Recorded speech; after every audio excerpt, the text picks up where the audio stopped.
Бид одоо Фужианы Шанжоу боомтод төлсөн ирээд байна.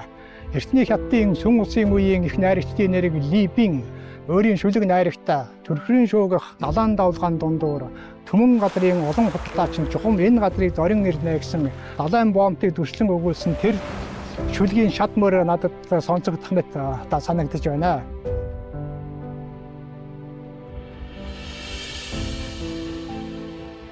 Сайн байна уу профессор? Далайн тээврийн музейд тавтай морилно. Тухайн үед Чонжоогоос Жава арал хүрэхэд 60 хоног аялдаг байлаа. Жава гэдэг нь одоогийн аль нутаг юм бэ? Жава нь одоогийн зүүн өмнөд Аз эхэлж байна. Зүүн өмнөд Аз. Индонезийн нутагт байдаг. Юан гүрний үед Чонжоо хотоор гараа болгож тухайн үеийн аяллаа, байршил, чиглэл, зайг тооцоолж байжээ. Чонжоо нь Юан гүрний үед дорнуудын хамгийн хөгжсөн бомбтуудын нэг Европын Александр бомбттой эн зэрэгцгүйц Сутун бомбт гэгддэг байжээ. Тухайн үед хөл гонгоцуудаар дүүрэн худалдаачдын төв байсан бол Марко Поло аяллаа тэмдэглэлдэн олон хүн амтаа бараа бүтээгдэхүүн нь уул шиг уурсан гэж тэмдэглэсэн байдаг. Иймхүү тухайн үед хэр зэрэг хөгжилтэй байсныг төсөөлж болох бөгөөд өнөөдрийн Чонжоо бомбт нь зүүн өмнөд Аз, Япон, ойрхон орнод, Европ, Америкт хүрэх аяллаа маршруттай байж далайн торгоны замын гол хэсэг болжээ. Чимэцэя профессор бомбтын нисгэгч Чим Байчантай уулзав. Энэ бол манай Чонжоо болонгийн Тэнгис тамсангуур. Тэнгисийн гүүр. Тийм ээ. Энэ Тайваны бизнесийн бүс болон шиши бүсийг холбодог. Одоо хятадын худалдааны нэг хөлөг онгож зогсоол руу орж байна. Цэрүүд ашиглах вэ. Ахмад үүнийг биеэн даан зогсоож байна. Ахмадын чадварыг үнэхээр сорих юм аа. Багшаа, нисгэгчийн хувьд бидний үүрэг бол гадаадын хөлөг онгоц шиг зориултын зогсоол руу чиглүүлэх явдал юм аа. Та чиглүүлэгчийн ажилд хэрхэн орсон юм бэ? Би 2007 онд Далайн тээврийн коллежид төгсөөд ачааны хөлөг онгоцон дээр ажиллаж ирсэн. 2012 онд Чонжоогийн бомбтын нисгэгчийн станцд ажиллаж одоо 11 жилийн дүүрүүжиж 1-р зэрэглэлийн нисгэгч болсон юм аа.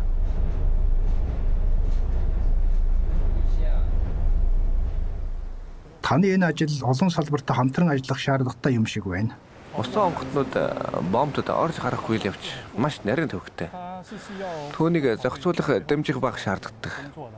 Жишээ нь 7-р сарын 22-нд 300 мянган тонны 2 супер аяллаа хөлөг онгоц нэгэн зэрэг дараалан зогсох шаардлагатай болсон. Үүнд далайн тээврийн газар цэрүүлийн болон бомбтын бараг 100 гаруй хүн оролцож бидэнд тусалж ажилласан юм.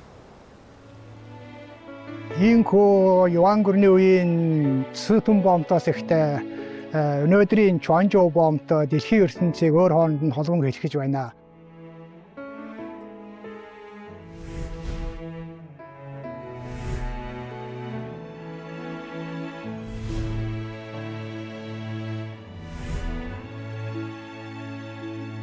Хятад улс бол цайны эх орон гэдгийг бид сайн мэддэг. Аль эрт Тан гүрний үед Хятад үйлдвэрлэсэн цай хуурай замаар болон усан замаар дэлхийн олон газраар олон нутагт одоо хүрч төгж байсан ийм төвхтэй юм аа. Одоо бид Аншигийн Тэгуангийн цайны нутагт хүрч ирээд байна.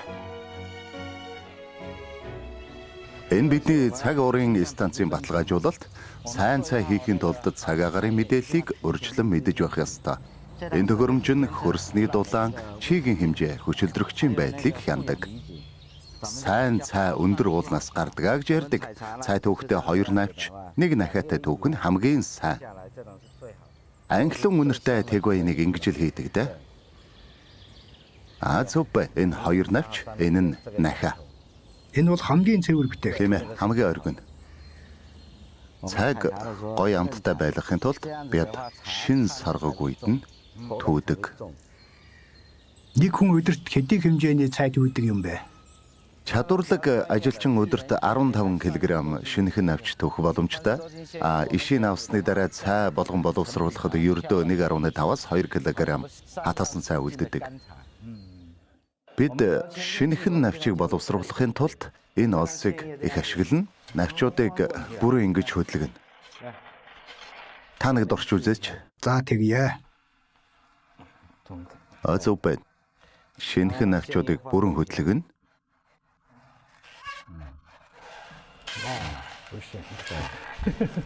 Аажмаар ингэж хүчээ нэмээд эргэлдүүлнэ. Зөв. Дараа нь хурдыг нэмэгдүүлж болно. За би чадахгүй юм шиг байна. Энэ Аншигийн Тэгуангийн цай мөн үү? Тий. Энэ Аншигийн Тэгуангийн цай. Бид үеийн үед уламжилж ирсэн. Аавын маань үед 80-90-ад оны үед гол нь экспортоор гаргаж ирсэн. Зөв өмнөд Аз, Европын орнуудын хүмүүст маш их таалагддаг.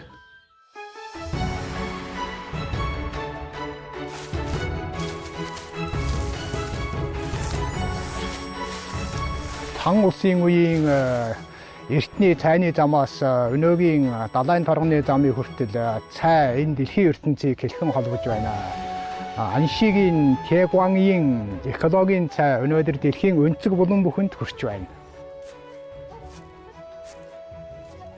Дөхвагийн цагаан шаазан Чуанжогийн бомтоор дамжин дэлхий дахинд түүн дарахдаг юм байна.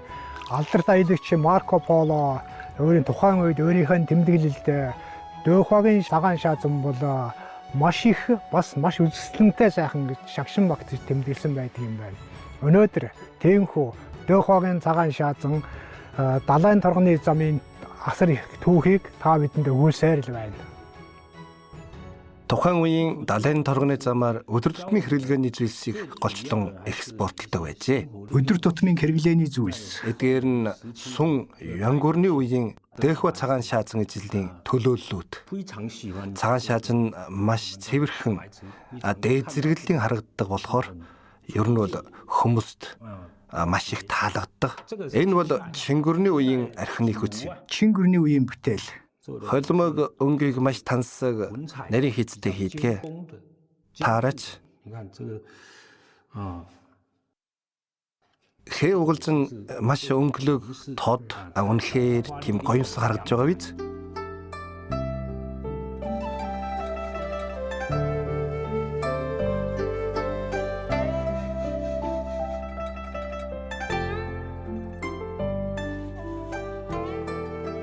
Варны шаврыг хэлбэрт оруулахыг танд үзүүлье л дээ. За баярлалаа. Энэ бол өвөөгөөс минь уламжлалдан ирсэн гарааргаар хийх тохиромж юм аа.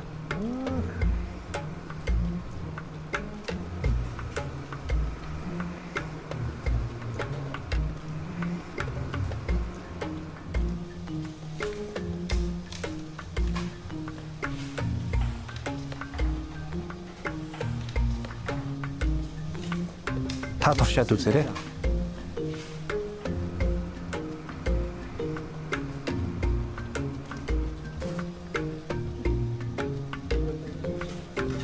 Хүчил.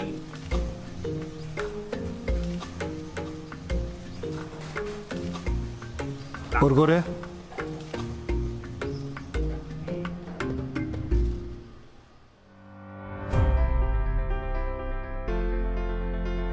Дөөжөөгийн цагаан шаазан бол хятадын нэгэн гайхамшиг юм аа. Өн эртний уламжлалтаа энэхүү шаазан эдлийг далайн торгоны замын элч гэж хэлж болох ажээ. Энэхүү гайхамшигтай шаазан эдлэл өнөөдөр Чин мастрын гараар дахин сэргэн амьлж эст эдүгээ болоод хятад орон дэлхийн ертөнцийг хэлхэн холбож байна. Чуанжо бол өнөөдөр 21 дугаар зууны далайн торгоны замын эхлэлийн нэг цэг болж байна. Бүгд найрамд хятад улсын дэвшүүлсэн нэг бүс нэг зам аврах том стратегийн санаачлаг болон бүтээн байгуулалт нь өрн дорн өмнөд хойтыг холбосон хамтын ажиллагаа харилцааны нэгэн том гүүрийг цогцлон бий болгож байна. Өнөөдрийн Чуанжо бомта 21-р зууны далайн торгоны замын цөм бүс нутгийн хувьд цэцгэлэн хөгжиж шинэ эрч хүчээр амьсгалж байна.